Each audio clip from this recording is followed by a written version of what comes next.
Well, here we are. This is the harbor, and we've signed the contract to be here at Research Park. Come on in and have a look. Awesome. Oh, I don't have my key. Sorry. First time we've entered the harbor. Come on in and have a look. Look at this place. Now, this is the reception area.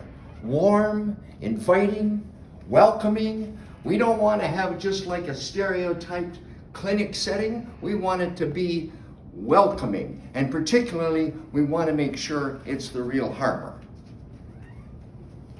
Coming in here, we've got a beautiful room. The reception area will be, as you see, will be open. There will be screens on the wall to be able to educate, etc. Come on in through the doors here into the lounge.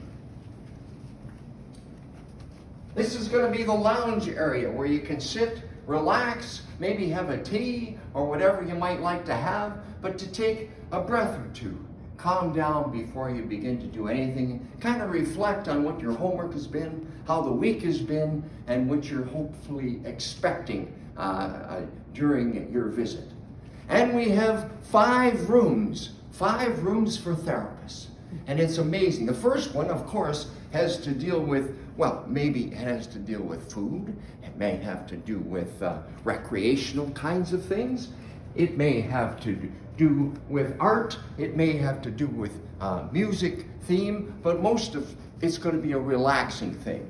And as we move around, we're going to be able to see that here we have a place to be able to make our tea, have a microwave, going to be able to have a mini fridge so people can get involved with the food that they're eating. Learn how to buy it, taste it, feel it, and do the rest of it, and enjoy it with other people. So we might be able to come around into another room that we have here, and the design of this room, for instance, is to be able to talk to your therapist from outside the harbor. You'll want to maybe communicate with your therapist back home, whether it's in Vancouver or whether it's somewhere in Brazil. And we're already doing that. It's really important to keep connected because as you get back out and feel safe, the harbor has worked.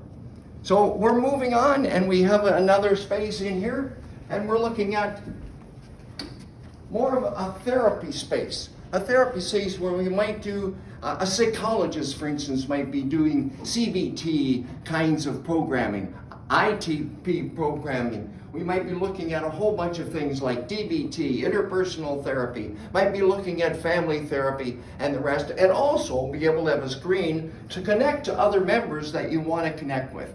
The importance of being here is that it's a multidisciplinary approach, and it's team building that we're in the process of doing, and the foremost and leader of the team is going to be the student that's coming in to visit us. And here we are. In this room, we're going to look at having our case manager, our social worker, our nurse practitioner, people that are helping and orchestrating and ensuring a proper navigation of the system, and to be able to keep the team connected and make sure that each person has an individualized team, because guess what? Everybody's different. And into our last room, and looking at this, it's going to be open. This is this can be our group room in here, and this can be our main intake room. Intake room, not only that with screens, etc. We have it's not going to be a desk type of approach. It's going to be a soft approach, be able to sit and relax. But it's going to be able to take on about 8 to 10 people here in a therapy kind of room, which would include things like eating together and doing artwork together or doing different projects together that gets the team working on the same page. There we are. This is the introduction. Now, I know you're disappointed we haven't got anything, but we just got the key today, as you saw, and we're going to open this thing, and the official opening is October the 23rd, but we're going to start taking referrals in September. Be ready.